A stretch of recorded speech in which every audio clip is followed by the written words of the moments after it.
Others category Patel હું ગાંધીનગરથી આવું છું. ગાંધીનગર.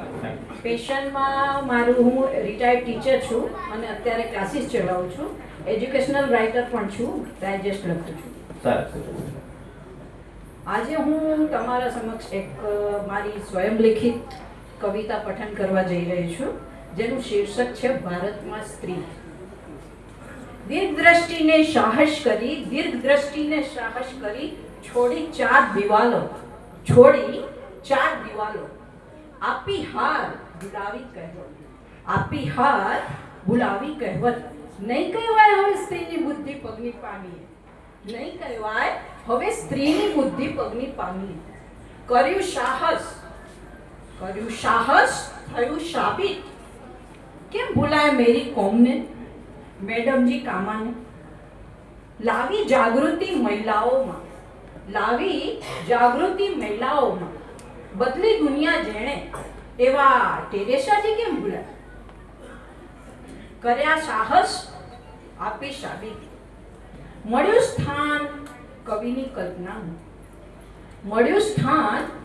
કલ્પનામાં. અરે હા, કવિની કલ્પના હોય કે ચિત્રકારની પીછી, આ એક દ્રષ્ટિમાં એક નજરે એક લેડીનો જ ફેસ લાગે છે, એના ઉપરથી મને આ કવિતા સ્ફુરી છે. કર્યું સાહસ અને સાબિત પણ કર્યું.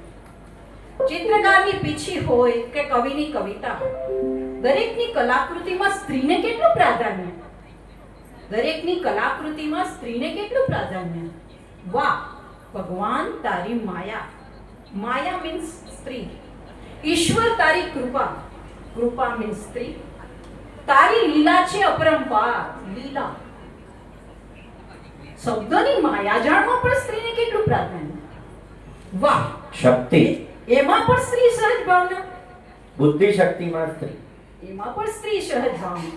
મળ્યું સ્થાન મોખરે થયો જય જયકાર. ભારત માતા કી જય. ભારત માતા કી જય. ભારત માતા કી જય. ખૂબ ખૂબ આભાર આપનો. એક 2 મિનિટ લઈશ. હું છેલ્લા 7-8 વર્ષથી લખું છું, પણ આ મારું હેરિડિટીમાં છે. મારા ફાધર એટ 95 યર્સ, એ પ્રવીણભાઈ શુક્લ, એ પણ વર્ષોથી લખે છે અને ઇવન પિક્ચરમાં પણ આવે છે. જમકુડી છે, વેન્ટિલેશન છે, એમાં અમારા ફાધર છે. અને હું કોઈ પણ ઇવેન્ટમાં લખી શકું છું, તો જો કોઈ પણ કોન્ટેક્ટ કરવો હોય તો થેન્ક્સ. ચોક્કસ. આપણો ઘણા બધા હેતુ છે આ પ્રોગ્રામ પાછળ.